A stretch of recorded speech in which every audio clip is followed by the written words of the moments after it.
ವಸ್ತುಗಳು motor, wire, switch, steel ಪಾತ್ರೆ. Electric bulb ನಮ್ಮ ದೈನಂದಿನ ಜೀವನದಲ್ಲಿ ಇದರ ಉಪಯೋಗ ಏನೆಂದು ತಿಳಿದುಕೊಳ್ಳಲೇಬೇಕು. ಮೊದಲಿಗೆ ಇದನ್ನು ಶಾಲಾ, ಕಾಲೇಜ್, ಕಚೇರಿ ಮತ್ತು ಮನೆಗಳಲ್ಲಿ ಸಾಮಾನ್ಯವಾಗಿ ಬಳಸುತ್ತಾರೆ. ಯಾರಾದರೂ ಮನೆಗೆ ಬಂದಾಗ ಈ ಸ್ವಿಚ್ ಅನ್ನು ಒತ್ತಿದಾಗ ಒಳಗೆ ಇರುವವರೆಗೂ ಶಾಬ್ದದ ಮೂಲಕ ತಿಳಿಯುತ್ತದೆ. ಇನ್ನು ಎರಡನೇದಾಗಿ ಶಾಲಾ, ಕಾಲೇಜುಗಳಲ್ಲಿ ತರಗತಿ ಸಮಯ ಬದಲಾವಣೆ, ವಿರಾಮದ ಅವಧಿ, ಶಾಲಾ ಮುಗಿದನ್ನು ಸೂಚಿಸಲು ಗಂಟೆಯ ಬದಲಾಗಿ ಇದನ್ನು ಬಳಸುತ್ತಾರೆ. ಕೈಗಾರಿಕಾ ಕಾರ್ಖಾನೆಗಳಲ್ಲಿ ಶಿಫ್ಟ್ಸ್ ಬದಲಾವಣೆ ಸೂಚಿಸಲು ಮತ್ತು ತುರ್ತು ಪರಿಸ್ಥಿತಿ ಸಂದರ್ಭದಲ್ಲಿ ಎಚ್ಚರಿಸಲು ಸೈರನ್ ಅಥವಾ ಎಲೆಕ್ಟ್ರಿಕ್ ಬಲ್ಬ್ ಬಳಸುತ್ತಾರೆ.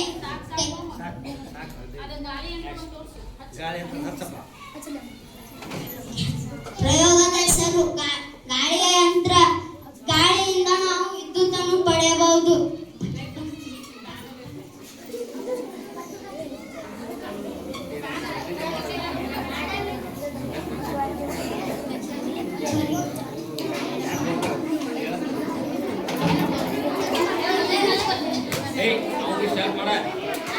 ಪ್ರಯೋಗದ ಹೆಸರು ಭದ್ರಾರ್ಯ. ಕಣ್ಣು ಮತ್ತು ಕೈಗಳ ನಡುವಿನ ಹೊಂದಾಣಿಕೆಯನ್ನು ಪರೀಕ್ಷಿಸಲು ಬಳಸುವ ಒಂದು ಸಾಧನ. ಇದನ್ನು ಸಾಮಾನ್ಯವಾಗಿ ಕೈ ನಡುಕು ಪರೀಕ್ಷಿಸುವ ಒಂದು ಆಟ ಎಂದು ಕರೆಯಬಹುದು. ಇದು ಕೇವಲ ಮನೋರಂಜನೆಗೆ ಮಾತ್ರವಲ್ಲದೆ ಮಕ್ಕಳಲ್ಲಿ ಮತ್ತು ದೊಡ್ಡವರಲ್ಲಿ ಏಕಾಗ್ರತೆ ಮತ್ತು ತಾಳ್ಮೆ ಹೆಚ್ಚಿಸಲು ಸಹಾಯ ಮಾಡುತ್ತದೆ. ಇದರ ಉಪಯೋಗ ನಮಗೆ ಅಂದಂತೆ ವಿದ್ಯಾರ್ಥಿಗಳಿಗೆ ಎಲೆಕ್ಟ್ರಿಕ್ ಸರ್ಕ್ಯೂಟ್ನಲ್ಲಿ ಕೆಲಸ ಮಾಡುತ್ತದೆ ಎಂಬುದನ್ನು ತಿಳಿಸಬಹುದು.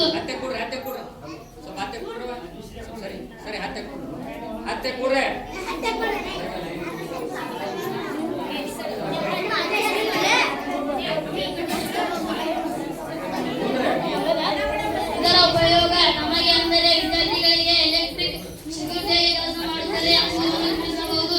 ತಂತಿಗಳು ಪರಸ್ಪರ ಸ್ಪರ್ಶಿಸಿದಾಗ ವಿದ್ಯುತ್ ಮಂಡಲ ಅಥವಾ ಪೂರ್ಣವನ್ನು ಸ್ವತಂತ್ರಗೊಳಿಸುತ್ತದೆ.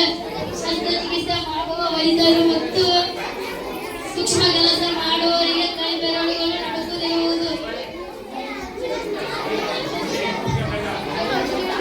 ಪ್ರಯೋಗದ ಹೆಸರು ವಾಹಕ ಮತ್ತು ಅಲಂಕ.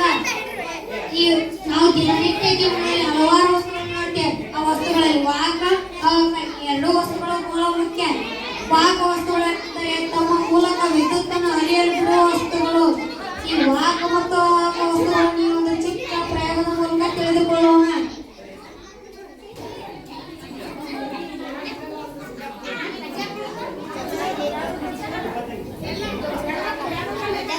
ಬಲ್ಬ್ ಬೆಳಗುತ್ತೆ ಅಲ್ಲ,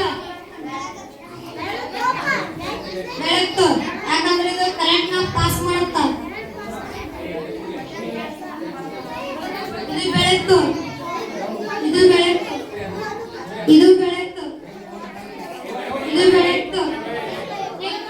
ಬಲ್ಬ್ ಬೆಳಗುತ್ತೆ ಅಲ್ಲ, ಬೆಳಗಲ್ಲ. ಯಾಕಂದ್ರೆ ಇದು ಅವಾಗ ವಸ್ತು ಐತಿ, ಕರೆಂಟ್ ಪಾಸ್ ಮಾಡುವುದಿಲ್ಲ.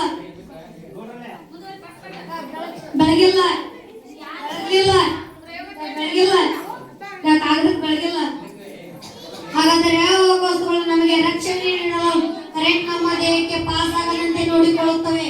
ಉದಾಹರಣೆಗೆ ಸ್ಕ್ರೂ ಡ್ರೈವರ್ ಮುಂದೆ ಕಬ್ಬಿಣದಿಂದ ತಯಾರಿಸಿದರೆ ಹಿಂದೆ ಪ್ಲಾಸ್ಟಿಕ್ ನಿಂದ ತಯಾರಿಸುತ್ತಾರೆ. ಕಬ್ಬಿಣ ಮುಂದೆ ಕಬ್ಬಿಣದಿಂದ ತಯಾರಿಸಿದರೆ ಹಿಂದೆ ಪ್ಲಾಸ್ಟಿಕ್ ನಿಂದ ತಯಾರಿಸುತ್ತಾರೆ. ಕಬ್ಬಿಣ ವಾಹಕ ವಸ್ತು. ಕರೆಂಟ್ ಇದೆಯೋ ಇಲ್ಲವೋ ಎಂದು ಚೆಕ್ ಮಾಡಲು ಬಳಸುತ್ತಾರೆ. ಒಂದು ವೇಳೆ ಹಿಂದೆ ಪ್ಲಾಸ್ಟಿಕ್ ಹಿಡಿಕೆ ಇಲ್ಲದಿದ್ದರೆ ಕರೆಂಟ್ ನಮ್ಮ ದೇಹದ ಮೂಲಕ ಪಾಸ್ ಆಗಿ ಕರೆಂಟ್ ಶಾಕ್ ಹೊಡೆಯುತ್ತಿತ್ತು. ಅದೇ ರೀತಿಯ ಎಲೆಕ್ಟ್ರಿಷಿಯನ್ ವ್ಯಕ್ತಿಗಳು